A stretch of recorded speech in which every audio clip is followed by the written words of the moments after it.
Πάντα πίστευα ότι κάποια γεγονότα απλά μας ξυπνάνε. Από όπου και αν είμαστε, όταν αυτά συμβαίνουν, αναγκάζεσαι να ξυπνήσεις, αναγκάζεσαι να δεις τη μεγαλύτερη εικόνα και να ξεχάσεις τα μικροπροβλήματα που έχεις και να διαγράψεις εντελώς την ψεύτικη εικόνα που έχεις στον κόσμο. Και αναγκάζεσαι, πραγματικά αναγκάζεσαι να δεις την αλήθεια. Δυστυχώς αυτά τα γεγονότα δεν συμβαίνουν καθημερινά ή συμβαίνουν πολύ σπάνια. Και είναι πραγματικά πάρα πολύ σπάνιο να αντιληφθείς πότε συμβαίνει ένα τέτοιο γεγονός.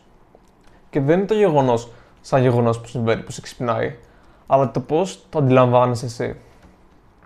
Και όσο μεγαλώνω, βλέπω ότι συμβαίνουν όλο και περισσότερα γεγονότα που με ξυπνάνε. Και θα σου πω ένα πολύ συγκεκριμένο γεγονός που συνέβη. Είδα ένα βίντεο όπου πυροβολάνε κάποιον στο λαιμό. Και όχι απλά το είδα όλο το βίντεο. Από τη μία στιγμή ήταν καλά και την άλλη στιγμή απλά έβγαινε αίμα από το λαιμό του. Και δεν είναι ότι ένας πυροβολισμός, γιατί εκατοντάδες, χιλιάδες άτομα πεθαίνουν κάθε μέρα. Είναι ότι το βλέπεις εκείνη τη στιγμή. Και είδα την έκφραση του προσώπου του, ότι όλα είχαν τελειώσει. Μπορούσα και λογικά να δω τη ζωή να φεύγει από τα μάτια του, από το πρόσωπό του, και σκέφτομαι πώς θα νιώθα εγώ αν ήμουν στη θέση του. Πόσα πράγματα θα ήθελα να κάνω και δεν προλαβαίνω γιατί θα πεθάνω τώρα. Και όλα αυτά τα σκεφτόταν πιθανότητα αυτός. Και λες, πάλι καλά δεν είμαι εγώ αυτό σκέφτηκα. Πάλι καλά δεν είμαι εγώ. Και πιστεύω όλοι, όσο και να το κρύβουμε, σκεφτόμαστε το ίδιο πράγμα. Και νιώθεις μια ανακούφιση και λες, πάλι καλά, δεν συνέβη αυτό σε μένα. Όμως, τι θα γινόταν αν συνέβαινε αυτό σε σένα και ήσουν εσύ αυτό το άτομο? Και όχι αυτό το συγκεκριμένο άτομο, αλλά οποιοδήποτε άτομο που παθαίνει κάτι κακό και πρόκειται να πεθάνεις. Και όταν βλέπεις τέτοια περιστατικά, είτε από κοντά, που είναι πολύ δραματικά, αλήθεια, και σου υπενθυμίζουν πόσο πολύ πόνο έχει η ζωή, και ότι δεν είναι όλα ωραία και εύκολα, είτε από βίντεο, υπενθυμίζεσαι αυτόματα ότι ξέρεις κάτι, τα μικρά μου προβλήματα δεν μετράνε και υπάρχει κάτι πολύ πιο σοβαρό. Μπορεί να μου συμβεί κάτι πολύ χειρότερο. Και ό,τι αμεληταίο πρόβλημα νομίζω ότι έχω, ότι είναι τεράστιο, στην πραγματικότητα δεν υφίσταται. Πραγματικά δεν υπάρχει. Γιατί σκέψου τι θα προτιμούσες, να έχεις τα τωρινά σου προβλήματα που αντιμετωπίζεις τώρα, ή να σε σκοτώσουν ή να σε πυροβολήσουν και να πεθάνεις, ή να πέσει ένα φορτηγό πάνω σου, ή να πέσει μια πολυκατοικία πάνω σου, ή να κάνεις ελεύθερη πτώση και να μην ανοίξεις το αλεξίπτωτο. Πραγματικά, τι θα επέλεγες? Και το αστείο είναι ότι αν σου κάνει κάποιος αυτή την ερώτηση στα καλά καθούμενα, χωρίς να το περιμένεις και σου πει πιο πολύ στην πλάκα να σου το πει, θα έλεγες εντάξει, προφανώς θα επέλεγα τα προβλήματά μου που έχω τώρα, και η κουβέντα απλά θα συνέχιζε. Ενώ αν το βιώσεις και βιώσεις μια κακή εμπειρία, βιώσεις κάτι δραματικό, αναγκάζεσαι να αλλάξεις. Αναγκάζεσαι να δεις ότι η ζωή δεν είναι έτσι όπως νόμιζες ότι είναι. Πάλι θα επιλέξεις την ίδια απάντηση. Η απάντηση είναι ίδια στην ερώτηση που θα σου κάνανε. Πάλι επιλέγω τα μικροπροβλήματά μου. Όμως αλλάζει κάτι και αλλάζει κάτι πάρα πολύ. Όχι απλά θα ξυπνήσεις την ίδια μέρα, διαφορετικός, αλλά επειδή το έχεις βιώσει όλο αυτό, κάτι ξυπνάει μέσα σου. Μπορεί για λίγο, αλλά κάτι ξυπνάει. Και λες, όντως, κάνω μου εγώ αυτός, τι θα έκανα διαφορετικά τώρα, ή τι θα κάνω διαφορετικά τώρα. Τι είναι κάτι το οποίο πάντα ήθελα να κάνω και δεν κάνω επειδή φοβάμαι. Και πραγματικά, βάλει τη θέση σου σε ένα άτομο το οποίο πέθανε με ένα πολύ κακό τρόπο. Αυτό το άτομο θα κάνει τα πάντα να πάρει τη θέση σου. Και εσύ σε αυτή τη στιγμή κάθεσαι, κλαψουρίζεις και είσαι στεναχωρημένος όλη την ώρα και λες πόσο άδικη είναι η ζωή. Πραγματικά, και λες ότι έχω τόσα προβλήματα, αξίζω τόσο πολλά. Και κάθεσαι και κλαψουρίζεις. Ενώ την ίδια στιγμή κάποιος πεθαίνει. Και όπως είπα, όλο αυτό που περιγράφω δεν μπορείς να το καταλάβεις λογικά. Ούτε εγώ μπορώ να το καταλάβω.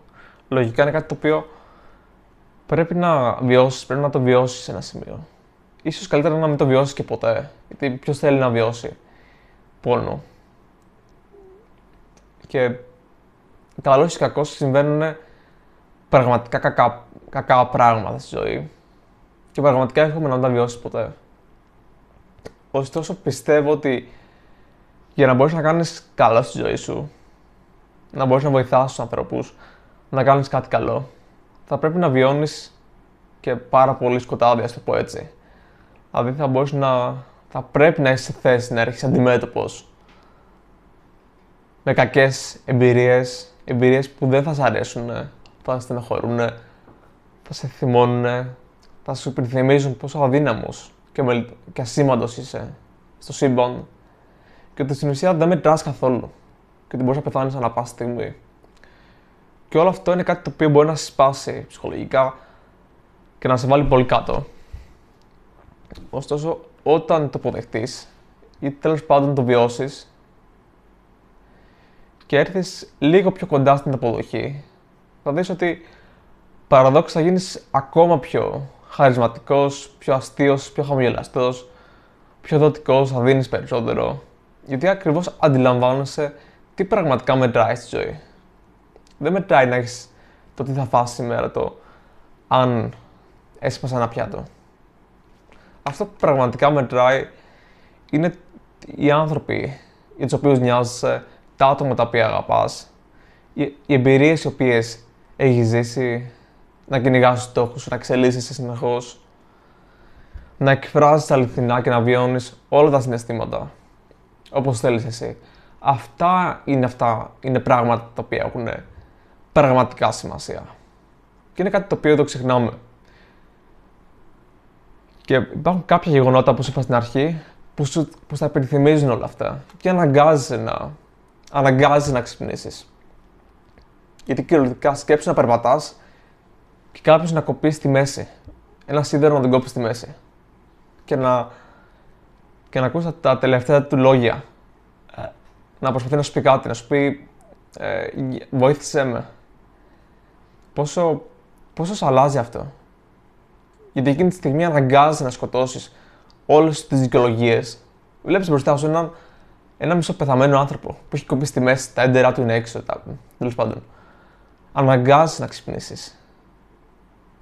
Και αμέσως είσαι σε σοκ, γιατί λογικό να είσαι σε σοκ. Αλλά κάτι νιώθεις. Νιώθεις ίσως και ευλογημένος που δεν έτυχε να είσαι εσύ αυτός. Γιατί και λογικά ήσουν δίπλα. Κάτι το οποίο πρέπει να πω σε αυτό το σημείο είναι ότι μετά από κάποιο καιρό ή ακόμα και μία ώρα ή το επόμενο πρωί θα επανέλθει ο παλιός εαυτός πίσω. Σε εισαγωγικά παλιός εαυτός. Που έχει συνηθίσει να έχει μικροπροβλήματα, που έχει συνηθίσει να γκρινιάζει για το τίποτα και θα σου πει εντάξει, ας ξεχάσουμε το χθεσινό, δεν ήταν κάτι τρομερό, αυτά έχει η ζωή και θα κάνω ό,τι θα παραπονιέμαι για τα προβλήματα που έχω κάθε μέρα. Γιατί σκέψου, Ηλία, αυτά τα προβλήματα τα έχουμε πάρα πολλά χρόνια, άρα θα συνεχίσω να γκρινιάζω. Είναι αυτό που έχεις μάθει. Οπότε να ξέρεις ότι θα αφυπνιστείς για λίγο, αλλά αυτή η αλλαγή, αυτή η αφύπνιση δεν θα είναι για πάντα. Και δεν μπορεί να είναι για πάντα. Γιατί κανείς δεν είναι τέλειος.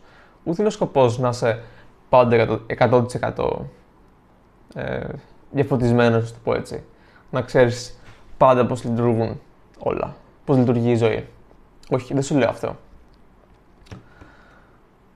Αυτό που πιστεύω ότι είναι καλό να υπάρχει και να κάνεις στη ζωή σου είναι ότι να παίρνεις τέτοιες στιγμές και πραγματικά να σε αλλάζουν μακρυπρόθεσμα. Να σε αλλάζουν σαν άτομο και να σε αλλάζουν στο καλύτερο. Μπορεί το βίντεο να ακουστεί και λίγο δραματικό, αλλά πραγματικά πιστεύω είναι πολύ χρήσιμο να τα ακούσεις όλα αυτά. Anyways, τα λέμε στο επόμενο βίντεο.